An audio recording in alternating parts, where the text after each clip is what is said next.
Welcome to the slop farm. Enjoy the video. You begin by locking the dataset scope and immediate sources. Decide labels, classes, target frame rate, and minimal clip length.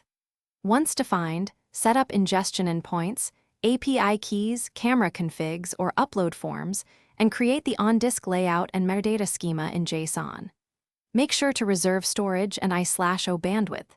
This prevents bottlenecks when you hit high throughput. Begin ingestion immediately with a small sample, so you can validate format and labels before scaling up. Now you scale collection and build the annotation loop. Stream or batch ingest video, segment into standardized clips, and extract keyframes for quick review. Use automated models to pre-label, then route uncertain or critical samples to human annotators with clear instructions.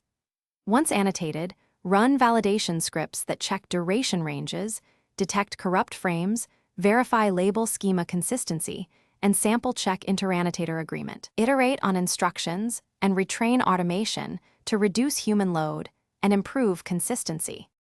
To finish, package the dataset with sharded archives, checksums, README, and example loaders so others can reproduce your pipeline.